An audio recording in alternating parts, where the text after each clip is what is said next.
அங்க இருக்க கூட்டம் மட்டும் தற்குறி இல்ல. ஒரு விஜய் சொல்லக்கூடிய விஷயங்களும் ரொம்ப தற்குறித்தனமானது அப்படிங்கிறது தான் வந்து இந்த சம்பவம் சரி, அவர் எடுத்துட்டு இருக்கக்கூடிய நிலைப்பாடும் சரி, ஒவ்வொரு முறை அவர் வெளியில வரும்போதும் சரி, நீங்க அந்த பேச்செல்லாம் நாமக்கல் பேச்சு, கரூர் பேச்செல்லாம் எடுத்து பார்த்தீங்கன்னா, அவ்வளவு பிளண்டர்.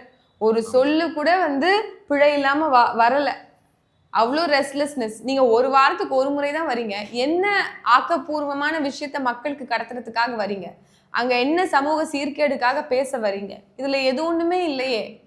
மீண்டும், மீண்டும் ஒரே மாதிரியான பேட்டர்ன் டெம்ப்ளேட் இருக்கு. அந்த தொகுதியில இருக்கக்கூடிய சிறப்புகள், அந்த சிறப்ப எடுத்து அந்த தொகுதியினுடைய சிறப்பு தெரியாம தான் அந்த மக்கள் இருக்காங்களா என்ன? திருப்பியும் அதே மாதிரி அந்த சிறப்புகள் பேசிட்டு, அங்க வந்து திமுக கொடுத்த வாக்குறுதி என்ன? எதெல்லாம் நிறைவேற்றல. இது எது ஒண்ணுமே அங்க கேட்கறதுக்கு அந்த மக்கள் வரல. இதெல்லாம் தெரியாமையும் அங்க மக்கள் இல்ல. மக்கள் எதனால மக்களுடைய 3 முக்கிய கூறுகளை வைத்துத்தான் மீண்டும் மீண்டும் இந்த திராவிட கட்சிகள் ஆட்சிக்கு வருதுன்னு எங்களுடைய தலைமை ஒருங்கிணைப்பாளர் ஆழமான ஒரு கருத்தியலை முன்வைக்கிறார்.